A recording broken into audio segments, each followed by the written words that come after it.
2025년 3월 3일 월요일 새벽입니다. 하나님 말씀은 창세기 30장 14절에서 21절입니다. 밀 거둘 때 르우벤이 나가서 들에서 합 한 채를 얻어 그의 어머니 레아에게 드렸더니 라헬이 레아에게 이르되 언니의 아들의 합 한 채를 청구하노라. 레아가 그에게 이르되 내가 내 남편을 빼앗은 것이 작은 일이냐?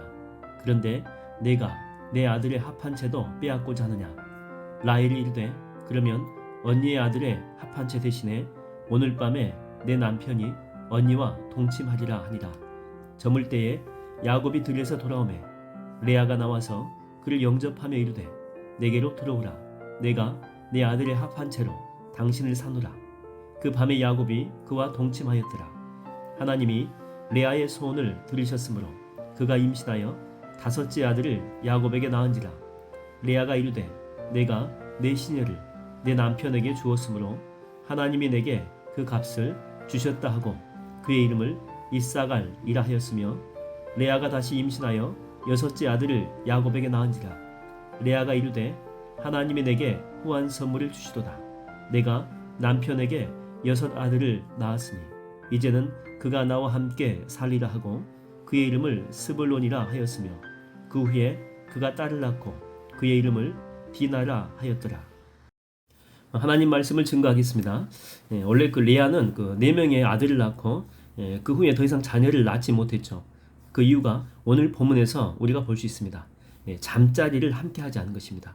누가 방해를 한 거죠? 그렇죠. 바로 라헬이 방해를 한 것입니다. 라헬은 남편 야곱이 누구와 잠자리를 함께 하는 것까지 결정했던 안방 마님이었다고 하는 거죠. 그런 레아에게 기쁜 소식이 들립니다. 이 합 한 채라고 하는 그런 식물을 큰아들 르우벤이 구하게 된 것입니다. 오늘날로 말하게 되면 합 한 채를 구했다라고 하는 것은 신받다라고 할 수 있는 정말 지극히 귀한 식물입니다. 합 한 채는 일종의 이제 풀인데 열매도 맺죠. 열매는 노란 토마토처럼 생겼습니다. 이게 환각 작용과 마술 작용을 한다라고 하죠. 그래서 아랍 사람들은 합 한 채를 악마의 사과다 그렇게도 이야기합니다. 헬라 사람들은 사랑의 사과다라고 이야기를 합니다. 이제 이걸 먹게 되면 임신이 된다라고 하는 그런 전설이 있었다라고 하는 것이죠. 실제로 임신이 되는 것은 둘째 치더라도 그만큼 효험이 있다는 풀과 열매입니다. 라헬이 그 사실을 알고 이제 거래를 원하죠. 대가는 남편과 함께 잘 수 있도록 이 잠자리를 허락해 주겠다라고 하는 것입니다. 이 거래는 금방 성사가 되죠. 왜냐하면 레아는 야곱의 사랑이 갈급했고 라헬은 자식이 갈급했기 때문이죠. 여기서 우리는 이런 생각을 하게 됩니다. 야곱이 그 낳은 자식들은 나중에 다 이스라엘의 12지파가 되거든요.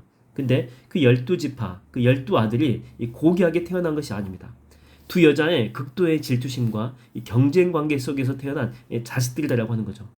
때로는 이렇게 보니까 정실 부인을 통해서가 아니라 종들을 통해서도 태어나게 됩니다.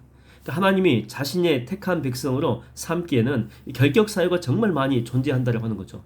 그러나 하나님은 이들을 통해서 당신의 국가, 당신의 민족 이스라엘을 만들어 가십니다. 이들을 사용한 거죠. 그 이유는 뭐냐면 하나님이 그렇게 하겠다라고 선택했기 때문에 그렇습니다.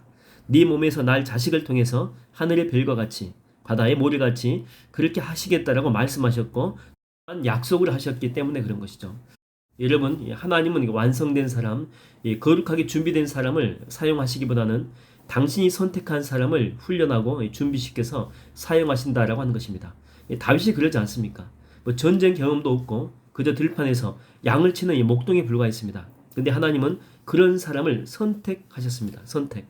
일단 선택하니까 우여곡절이 있긴 하지만 광야의 훈련을 통해서 일국의 왕으로까지 올라가지 않습니까? 여러분, 제자들도 마찬가지 아닙니까? 큰 일을 맡기기에는 터무니없이 부족한 사람들이거든요. 그런데 그런 그들을 주님은 선택하십니다. 그리고 훈련하시죠. 그런 후에 보십시오. 다 초대교회 영적인 거장들이 됩니다. 그래서 여러분, 우리의 기도는요, 1차적으로는 주님 내 스스로 능력을 많이 갖추게 해주세요 라고 하는 것이 아니고 하나님 나를 선택해 주십시오. 나를 택해 주십시오. 이게 먼저다라고 하는 것입니다. 왜냐하면 주님이 선택하시면 별 볼 일 없는 사람도 능력의 사람으로 바꿔가실 수가 있기 때문에 그런 것입니다. 마치 이렇게 두려워 떠는 기도원을 용사로 바꾸지 않습니까? 주님께서 뭐라고 선포하시죠? 큰 용사요. 이렇게 선포하시고 일단 택하신 것입니다. 선택하신 것입니다. 그러니까 정말 선포한 것처럼 용사가 되지 않습니까? 우리가 보통 이 성막 이야기하면 항상 이 성막의 대부분의 재료를 차지한 조각목을 이야기를 하면서 교훈을 많이 얻게 되는데, 성막하면 하나님이 거하시는 거룩한 장소이지 않습니까? 성물 자체입니다. 그래서 이렇게 지으려고 하면 최고급의 최상품의 나무인 백향목으로 지으야만 마땅하겠죠. 그래야 뭐 본때도 나고 멋있기도 하고 또 강도 자체도 내구성도 좋습니다. 근데 하나님이 선택한 나무는요, 광야에서 흔히 볼 수 있으면서 약하고 볼품없고 내구성도 좋지 않은 조각목입니다. 널빤 하나를 만들려고 해도 백향목은 나무 하나에 잘라가지고 이렇게 바로 가공하면 돼요. 그게 좋습니다. 근데 조각목은 널빤 하나 끄기가 이게 나오지 않거든요. 그래서 몇 개를 자르고 이렇게 가공하고 덧대야지만이 겨우 하나가 나올 수가 있습니다. 그래서 작업하기에도 여간 불편한 것이 아니었죠. 그럼에도 하나님은 레바논 백향목이 아니라 광야의 조각목을 선택하셨습니다. 주님이 선택하시니까 보십시오. 그것들이 성막의 주 재료를 이루게 되고 하나님이 친히 거하시는 거룩한 집이 됩니다. 그리고 그렇게 연약해가지고 곧 쓰러질 것처럼 보였던 그 성막이 재료 자체가 튼실하지 않잖아요. 그렇지만은 광야 40년 동안 이 사막의 모래바람과 뜨거운 햇빛을 다 이겨내고 온전하게 쓰임받게 되었다고 하는 것입니다. 여러분, 우리도 마찬가지입니다. 우리도 조각모처럼 연약합니다. 그것도 많이 연약합니다. 그러나 일단 하나님이 쓰시고자 작정하신다면 우리의 연약함은요, 더 이상 문제가 되지 않는다라고 하는 거죠. 주님이 예루살렘 입성하실 때에 나귀를 풀어서 가지고 오라고 하지 않습니까? 그런데 그 나귀는 사람을 태워본 적이 없는 연약한 나귀 새끼에 불과했죠. 누가 봐도 사람을 태울 수 없는 그런 상태 아닙니까?